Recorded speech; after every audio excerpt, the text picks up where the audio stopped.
Growing up here in Georgia, my parents instilled in me a certain set of values that we passed on to our children. Put God first in everything you do, serve others before yourself, and standing for what is right isn't easy, but it's always right. My dad served in World War II, and he saw action in the Battle of the Bulge and D-Day, and as a medic, he saw the absolute worst of what humans can do to one another, but he always kept his eyes upon his cause, not the circumstances surrounding him.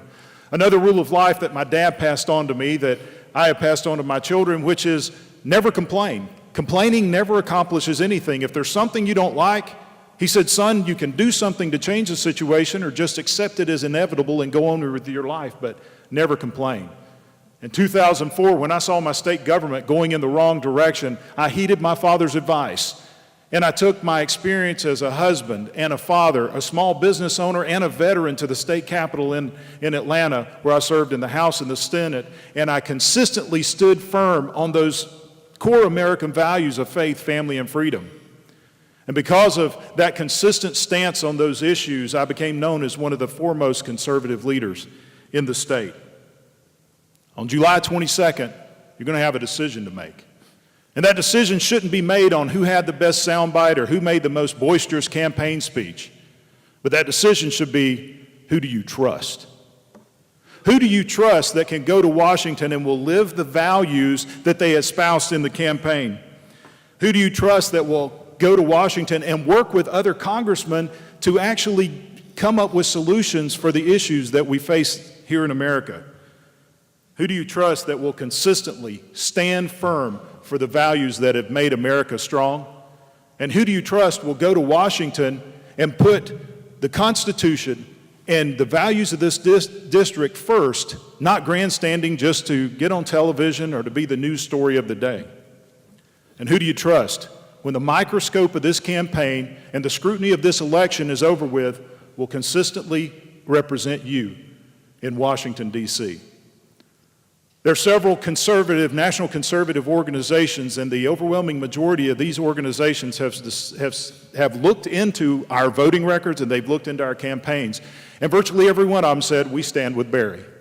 Concerned Women of America, Family Research Council, Madison Project, Freedom Works, Restore Our Republic, and National Defense PAC said, we stand with Barry. Freedom Works named me the number 5 most conservative, or one of the top 5 most conservative candidates in the nation, and Senate Conservatives Fund named me the number 2 candidate running for the House of Representatives.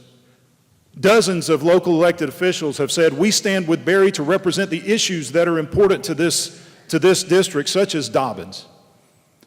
And in a 6-way primary, nearly 40% of the people in this district said, we stand with Barry to represent the values that we hold dear. Ladies and gentlemen, if you'll stand with me on July 22nd, we'll take a major step to ensuring that our children have a future that is free, safe, and full of opportunity. God bless you, and thank you for being here tonight.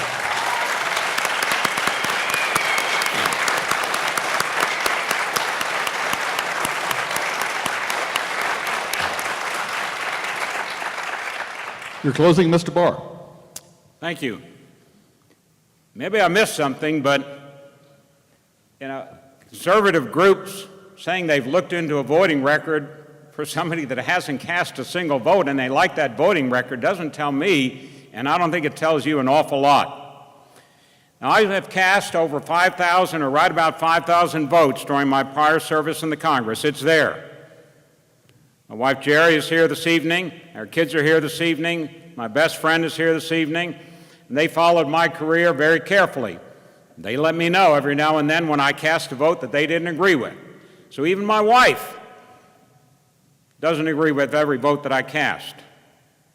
But they know, as President Reagan did when he appointed me as his United States Attorney, as the top federal law enforcement official in the entire Northern District of Georgia.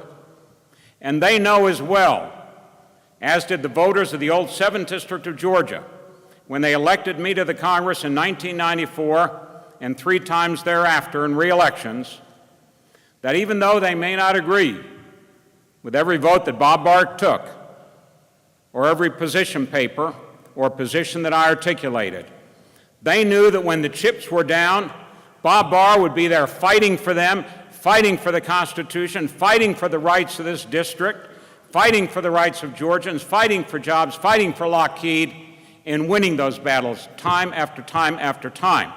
And that's an actual voting record. That's not some hypothetical voting record that some group somewhere looks into and says, oh, we like that. Fact of the matter is, these are serious times.